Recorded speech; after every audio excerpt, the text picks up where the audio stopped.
Olá, começa agora mais um programa Meu Querido Pet e com um assunto muito importante, porque as doenças que são transmitidas entre animais e humanos preocupam muito as autoridades de saúde. As chamadas zoonoses são comuns e algumas muito perigosas. Esse é o caso da esporotricose, uma zoonose que tem crescido no Brasil e o nosso programa de hoje traz um alerta para esse assunto. Para falar mais sobre isso, a gente recebe aqui hoje a médica veterinária a doutora Larissa Albuquerque para falar muito sobre esporotricose. Primeiro, queria agradecer sua presença aqui, é um prazer te receber, viu, doutora? Eu que te agradeço, Lisandro, por poder estar aqui e falar de um assunto que é tão importante, não só para os animais, mas também para a sociedade. Pois é, por ser pela sociedade, eu queria que você, antes da gente falar da esporotricose, explicasse para a gente o que é uma zoonose, a tão falada zoonose. O que é isso, doutora? Então, as zoonoses, elas são doenças que elas podem ser transmitidas dos animais para o ser humano, né? E são diversas as formas que podem ocorrer essa transmissão. São vários tipos de doenças, elas normalmente são graves ou são doenças que têm fácil tratamento? Tem uma forma de generalizar isso? Depende do estágio em que ela é diagnosticada, tá? A maior parte delas tem tratamento, sim. Uma que eu posso citar muito conhecida é a raiva, né? Então, assim como no animal, ela também pode ser transmitida para o ser humano. Essa é grave, né? Essa é muito grave, mas no geral as outras elas são tratáveis. São tratáveis tanto pelo veterinário quanto pelos médicos de humanos também que precisam dar esse tratamento. Sim. E no caso da esporotricose, por que ela tem preocupado tanto o sistema de saúde e as autoridades públicas? Então, a esporotricose, ela teve um aumento de casos, né, muito grande de alguns anos para cá. Então isso tem chamado bastante atenção, porque exatamente por ser uma zoonose, então não é algo que afeta só os animais, mas também os seres humanos.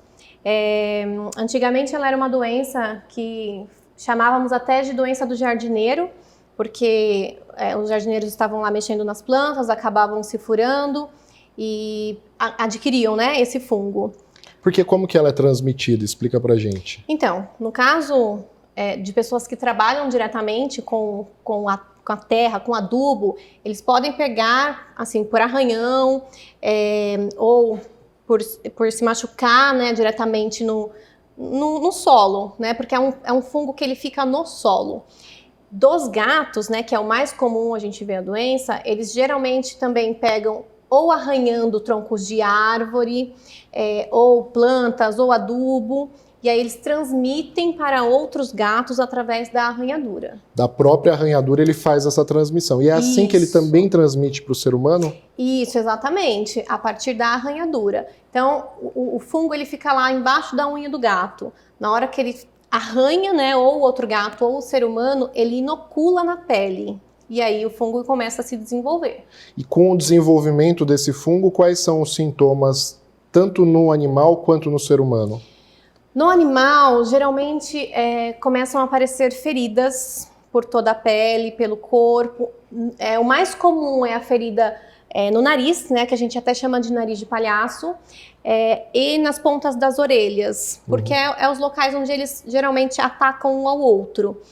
No ser humano, em qualquer local onde o cachorro ou o gato pode ter arranhado. Pode aparecer em qualquer parte do corpo, então pode ser transmitida. Essa ferida, ela tem alguma característica específica? Então não, inclusive por conta disso é que precisa fazer diagnóstico diferencial para outras doenças. Só um adendo, no ser humano a gente até chama de cordão de contas. Por quê? No ser humano, um pouquinho diferente do cão e do gato, geralmente o sistema linfático ele começa a ficar exacerbado. Então a gente consegue ver na pele das pessoas. Sabe aquela famosa íngua que a nossa avó falava? Sim. Que é como se fosse uma bolinha embaixo da pele? Sim. Começa a ficar várias ínguas assim pelo corpo. Então, primeiro aparece isso no ser humano e depois as feridas. E daí quando se transforma nessas feridas, então significa que já está num estágio mais avançado da doença. Sim, porque provavelmente já se espalhou por vários locais. E depois dela ser transmitida e de ser apresentado esses sintomas, como que é feito o diagnóstico, né, efetivo? Porque você falou que isso pode se assemelhar com algumas outras doenças, é isso? Sim, que tipo de doença que pode parecer uma esporotricose, mas não é? Bom, no gato, principalmente, a gente tem o carcinoma de pele, né, que é o famoso câncer de pele, então é muito parecida a ferida. Um dos primeiros exames que a gente faz para tentar fazer o diagnóstico diferencial é a citologia, tá? A citologia é um exame barato, é um exame acessível, é um exame que não é invasivo, então a gente já consegue exame de sangue? Não, é um exame de pele. A gente coleta com uma laminazinha ali, uma amostrinha da ferida, tá? Certo. E aí esse é o primeiro que a gente pode fazer, que é super tranquilo de fazer. Normalmente na citologia já se descobre, tem o diagnóstico da Dá pra gente esporotricose. diferenciar. Se for, por exemplo, um câncer de pele, não vai aparecer tais células, ou vai aparecer tais células, né? Então, é o mais básico pra gente fazer. Claro, se a partir daí a gente não conseguir, a gente vai se aprofundar mais em outros exames. Com outros exames. Isso. Você citou agora há pouco pra gente, na sua fala, cães também, mas a gente só vê notícias de gatos contaminados com a esporotricose, né, que recebe o fungo. Mas os cães também podem desenvolver esse tipo de doença? Sim, podem. Principalmente se eles estiverem em contato com algum gato que esteja com o fungo e também sofrerem uma arranhadura de repente. Mas podem sim. Não é tão comum, tá? Justamente por não ser comum essa briga, né, entre cães. Exato. E doutora, nos bastidores a gente falou um pouco de animais errantes. Eu queria explicar para as pessoas o que é isso, que você falasse mais sobre isso, só que antes a gente tem que assistir um quadro que mostra o que os pets estão aprontando na casa das pessoas. Dá uma conferida.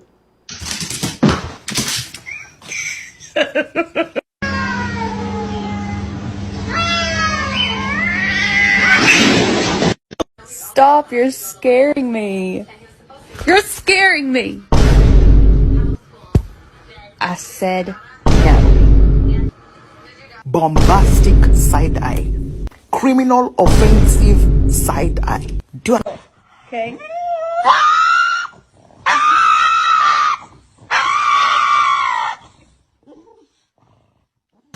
God damn it.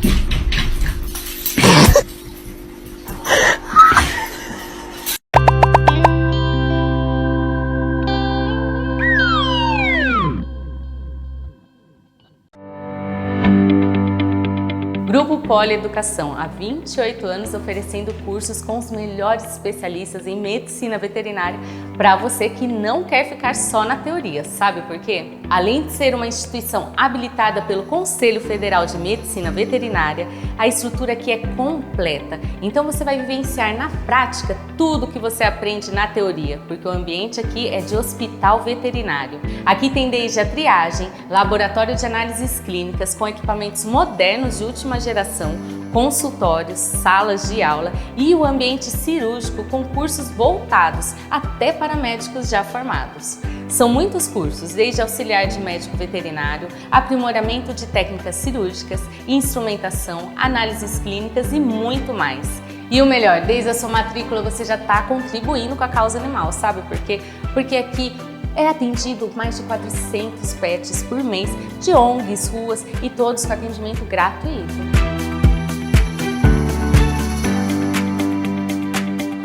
Está esperando o quê? Ligue, acesse as redes sociais, venha conhecer a escola e seja o próximo aluno do Grupo Polieducação, transformando sua paixão em profissão. A Rede Auto Tietê é multiplataformas e também um portal de notícias. Digitando portal redeautotiettv.com.br, você tem acesso a todas as notícias do Auto Tietê. Links, conteúdos exclusivos e dicas de arquitetura com a Renata Dias. Tudo que movimenta a nossa região e é destaque no mundo, passa por lá. E sabe o que é melhor disso tudo? É que você pode assistir a TV ao vivo, diretamente no nosso portal. Acesse e conheça! Rede Auto Tietê, a nossa TV.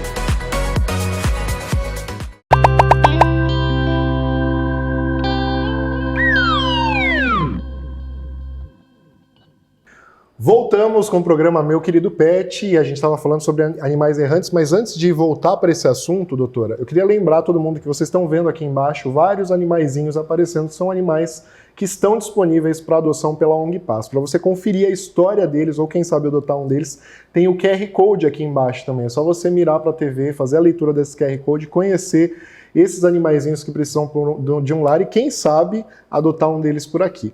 Mas voltando para o assunto que interessa, animal errante, até explicando para as pessoas que você estava explicando, são esses animais que vivem em situação de rua, que não são domiciliados, né? E a doutora estava explicando que existe uma predominância da doença da esporotricose em gatos errantes. Eu queria que você explicasse por quê. Sim, geralmente os gatos errantes, eles não são castrados, né? E há muita disputa, principalmente por fêmeas no cio, e aí eles acabam brigando e arranhando um ao outro e transmitindo a doença.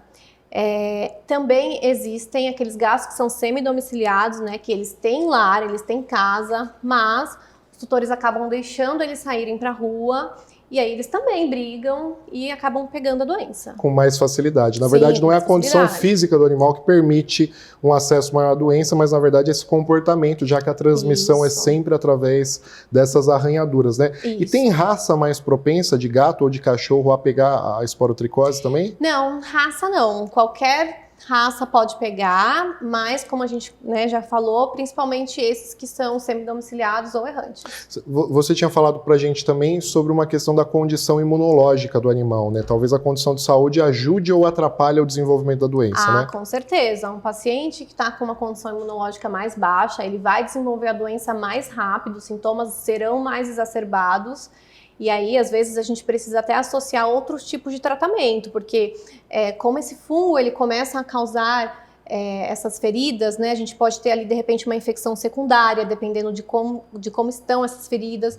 E aí, o tratamento não é só exclusivamente o antifúngico. Aí, às vezes, tem que associar antibiótico, anti-inflamatório, enfim, cada caso é um caso e precisa ser avaliado. E como que é efetivamente o tratamento da esporo? Você falou do antifúngico, mas isso é padrão, em todos os casos precisa ser aplicado o antifúngico. Existem algumas outras etapas para tratar isso? Então, dependendo da resposta do paciente também, né, a gente pode associar algumas outras medicações que são específicas para combater o fungo, mas de antemão, assim, o primeiro tratamento de escolha é realmente o antifúngico. É o antifúngico, e daí vai depender Isso. muito da avaliação veterinária na hora para decidir. Isso, exatamente. Você nos bastidores me contou também que chegou a tratar um caso de esporotricose que levou 1 ano para chegar na cura, né? É comum esse prazo, o tempo de trabalho, de atuação no tratamento do animal costuma demorar mesmo ou pode ser mais rápido?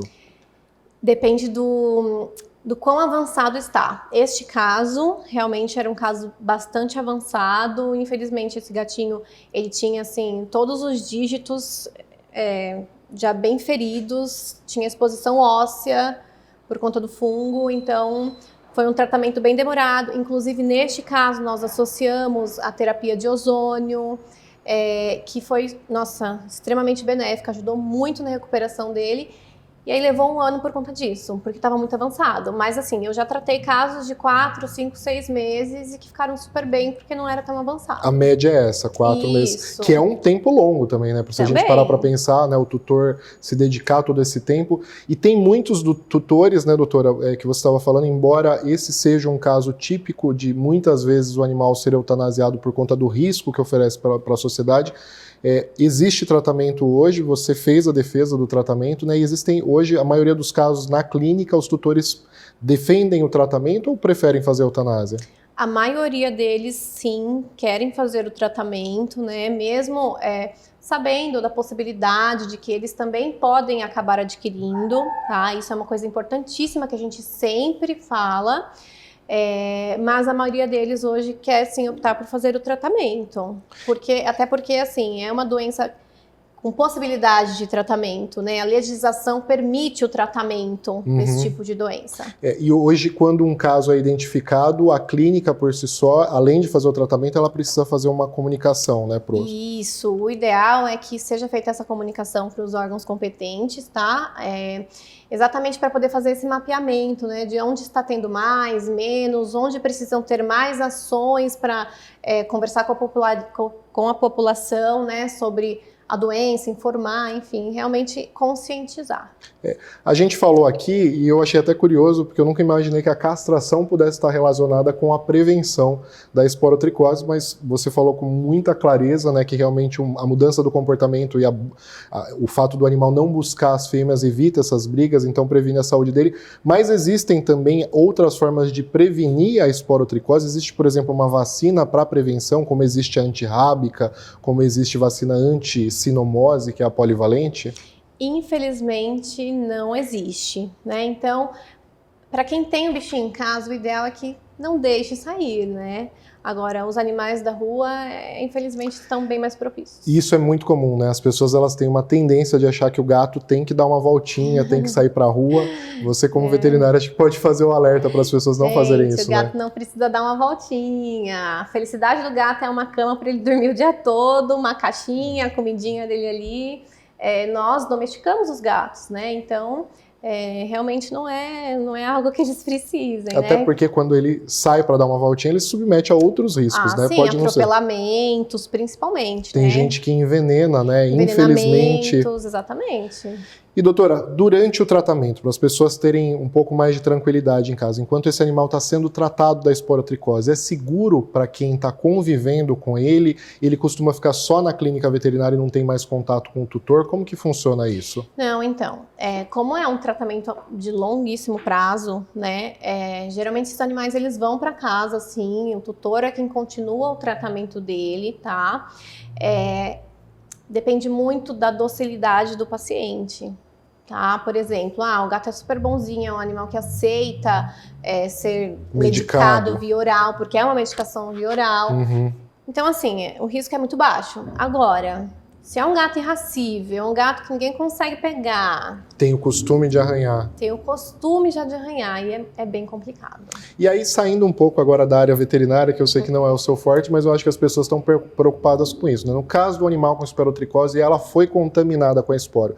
Eu sei que a senhora não é a médica de humanos, mas dá para fazer um resumo de basicamente como é o tratamento do humano, se é um tratamento complicado também, se exige tempo, se exige antifúngico, como que funciona? É bem parecido, na verdade, tá? Inclusive, basicamente é o mesmo antifúngico que é usado, depende também de alguns exames do paciente, né? Se ele pode ou não usar tal antifúngico.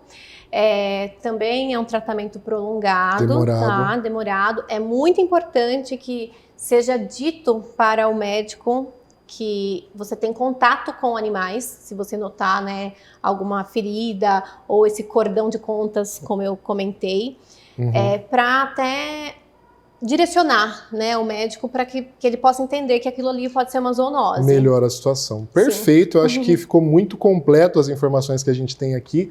Antes da gente continuar a conversa, eu queria chamar você para assistir com a gente as fotos que as pessoas mandaram aqui para o programa, que mostra o quadro Meu Pet na TV.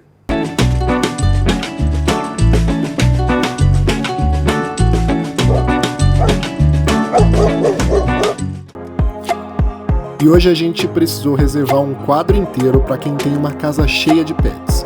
A história veio lá do Parque São Martinho, em Mogi das Cruzes, lá na casa da Márcia Ferreira. Ela contou que em 2019 adotou seu primeiro gatinho e de lá para cá só parou de resgatar porque a casa tem espaço limitado. No total são 9 gatinhos e 3 cães, todos eles com histórias marcadas pelo abandono.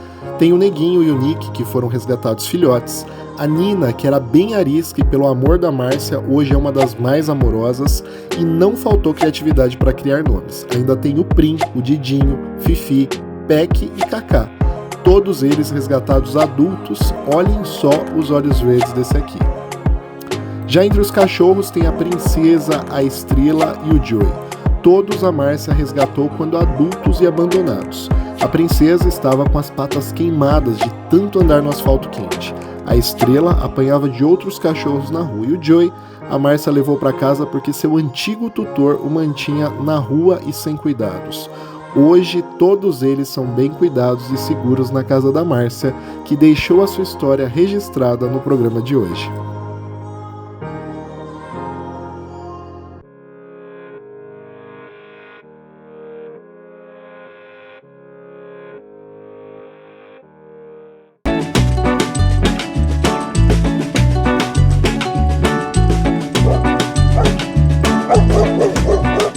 Olha aí que legal. E se você também quer ver o seu pet, a sua historinha aqui na telinha da Rede Auto Tietê TV, é só publicar a história, os seus dados no Instagram e marcar o @Rede Auto Tietê TV e a hashtag programa Meu Querido Pet. Muito legal, a gente quer mostrar muitos mais animais aqui pra gente. Doutora, a nossa entrevista chegou ao fim. Eu queria agradecer muito pela explicação que você deu hoje. Eu acho que foi muito esclarecedor para as pessoas que têm dúvidas sobre esses casos de esporotricose.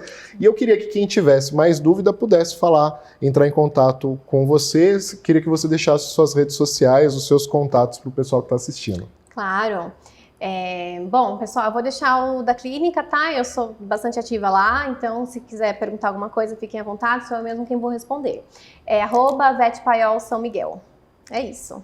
E é isso aí, agradeço a sua participação. Termina agora mais uma entrevista do programa Meu Querido Pet. Depois dos comerciais, você confere o Boletim Pet.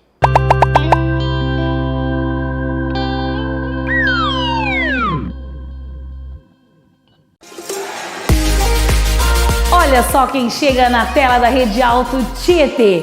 Paiol, Centro Veterinário. Essa unidade que eu estou fica na cidade de Ferraz de Vasconcelos. Mas você também encontra unidades em Mogi das Cruzes, Itaquá, Suzano, entre outras em São Paulo e no Alto Tietê. Na Paiol você encontra consultas, vacinas, exames laboratoriais, raio-x, ultrassom, internação e cirurgias. E olha, tem até banho e tosa. Tem uma campanha importante agora em dezembro e janeiro, que é a campanha Verão Sem Pulgas e Sem Carrapatos. Inclusive, você pode fazer os exames aqui mesmo e proteger o seu pet com valores acessíveis. Vale ressaltar que esta unidade que eu estou aqui em Ferraz é 5 estrelas no Google, com uma ótima estrutura e um atendimento humanizado. Venha para Paiol Centro Veterinário, aqui você e seu pet são extremamente mimados. Eu quero falar com você, empresário, você comerciante, você profissional liberal. Você já conhece o projeto #TV na Rua Suzano? É um grande painel que fica lá na Rua Baruel, altura do número 434. Que, aliás, se você passar por lá, pode tirar foto, marcar a gente e você vai ter uma ideia de como o seu produto vai ficar exposto ali na região. São mais de 2.000 visualizações mensais, onde você dará ao público acesso ao seu produto, ao seu serviço. Você gostou? Entre em contato através do nosso WhatsApp 939 40 50 53 939 40 50 53 e tenha a sua marca exposta no maior painel digital da região. #TV na Rua Suzano.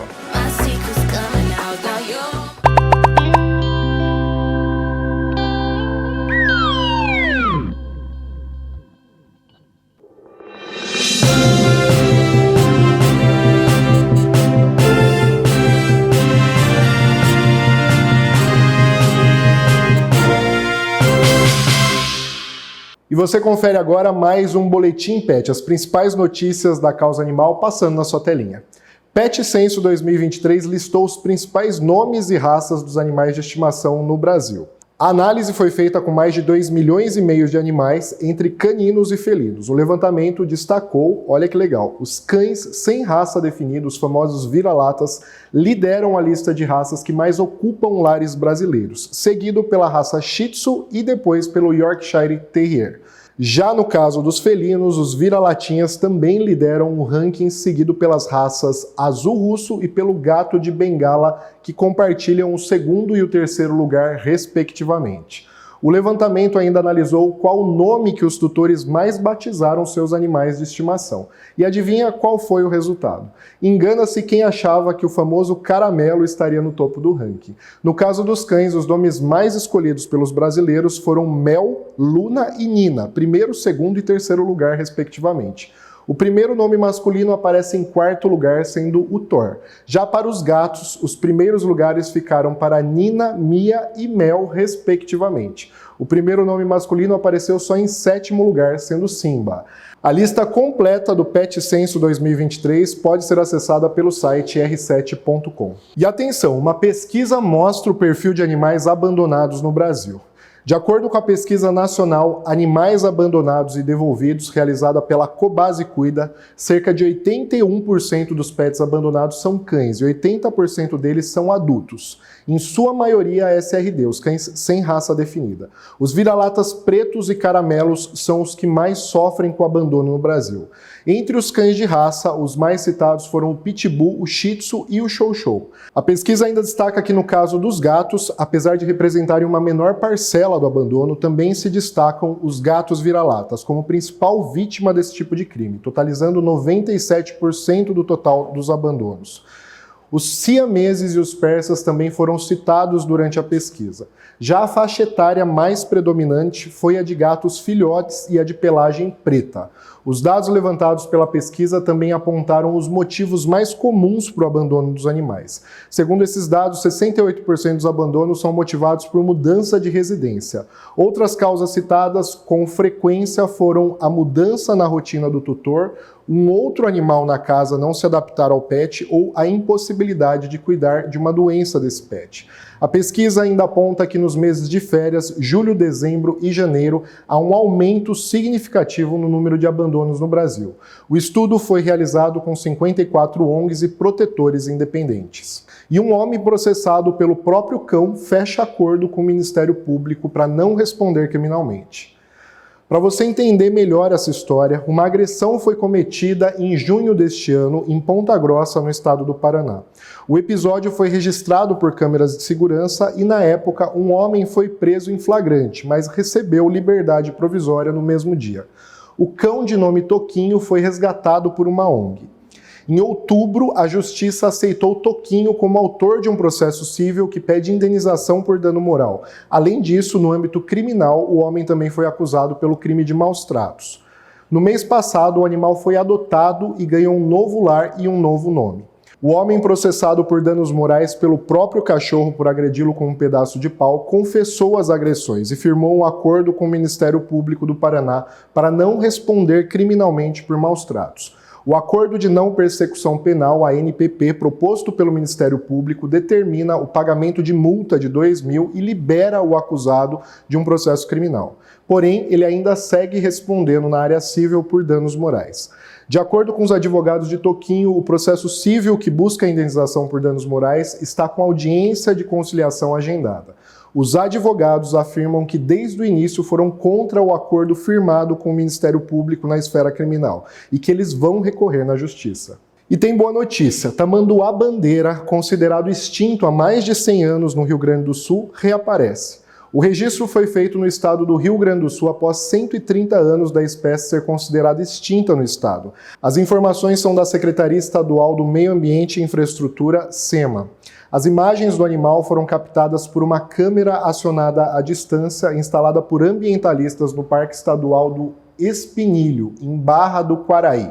A rara aparição do animal aconteceu pela primeira vez em junho deste ano, surpreendendo os estudiosos que buscam os animais silvestres na unidade de conservação. Ainda foram registradas a presença do animal em turnos distintos, entre julho e setembro. A Secretaria do Estado explica que não é possível concluir se todos os registros correspondem ao mesmo animal ou se há mais de um tamanduá-bandeira vivendo no mesmo parque. A descoberta será relatada em um trabalho científico em colaboração com pesquisadores da Argentina e do Uruguai. Essa espécie é um mamífero nativo da América do Sul e recebeu esse nome por ter o formato da cauda semelhante ao de uma bandeira. Esses animais têm uma função ecológica de extrema importância, que consiste na adubação da terra, uma vez que eles se alimentam de insetos e acabam espalhando resíduos e nutrientes pelo solo. E agora você confere mais um esclarecimento veterinário com o quadro Dr. Pet Responde.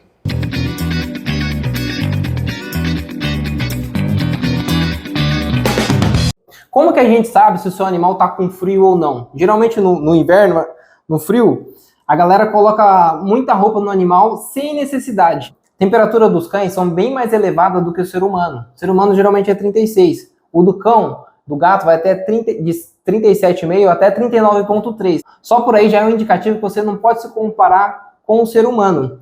Além disso, ele tem a pelagem, que facilita muito mais para ele não passar frio como a gente. Como que a gente sabe se ele está com frio ou não? Às vezes ele vai demonstrar alguns sinais que meio acolhido, um pouco de tremor, mas assim, não quer dizer que ele está extremamente com frio igual os seres humanos. E se você achar que mesmo assim seu animalzinho está com frio, você pode acolher ele, fechar uma porta para não vir muita ventilação, colocar uma roupinha nele para agasalhar muito melhor ele. Inclusive, se você tiver qualquer outro tipo de dúvida relacionada ao frio, ao calor, se o animal tem um problema displásico, qualquer outro tipo, a gente está totalmente à disposição. Inclusive, tem um hospital veterinário 24 horas pronto para te atender o mais rápido possível.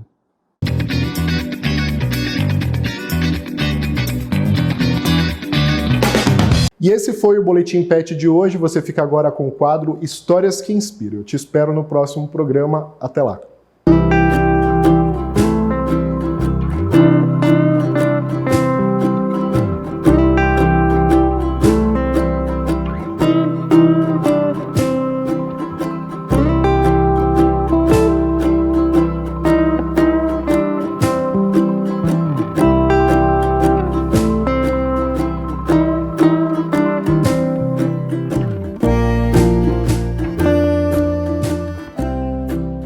Muito obrigado, Cassandra. Eu não quero falar sobre a minha tristeza aqui, porque eu acho que ela é muito óbvia. Eu só preciso agradecer. Obrigado, Cassandra, por você ter compartilhado 2 anos da sua pequena vida com a gente. Eu sei, eu confesso, no primeiro mês eu não gostava muito de você. Eu queria cuidar de você e que você fosse embora, seguir a sua vida e eu fosse seguir a minha sem a responsabilidade de ter que cuidar de um animalzinho desse. E quanto mais eu tentava, mais você decidia ficar e mais eu me apegava. E com certeza, foi uma das melhores coisas que já aconteceu na minha vida. Cassandra, eu quero agradecer por tudo o que eu aprendi com você. Isso pode ser engraçado, porque eu te ensinei a voar, te ensinei a caçar, te ensinei a achar alimento, mas indiretamente, sem ter a mínima noção disso, você me ensinou muito mais. Você me ensinou sobre amor e liberdade. Cada dia que eu saía para passear com você, eu sabia que poderia ser o último. Mas eu sempre mantive firme a ideia de que aquilo era a melhor coisa para você. Obrigado por trazer muito amor para nossa casa. Você não era um pássaro carinhoso, brincalhão. Você só queria estar perto da gente, perto do seu bando, que era eu e a Laís. Obrigado por me ensinar sobre cuidado e proteção. Por diversas vezes você se colocava em situações de risco, seja com outros animais, seja com outras pessoas, e eu tive que fazer de tudo para te proteger, e não me arrependo nem um pouco. Cassandra, obrigada por me fazer ser o pai que eu sou hoje. Com certeza, muitas das coisas que eu estou acertando com a Maria Luísa é por sua causa. E eu sei que eu errei um pouco com você também, por causa da minha rotina, por causa da loucura que é a vida. Mas eu acho que eu devo ter acertado um pouco mais do que errado. Obrigado por tudo, Cassandra. Obrigado aos meus fãs pelo carinho com ela. Foi uma das histórias mais lindas que eu já vivi.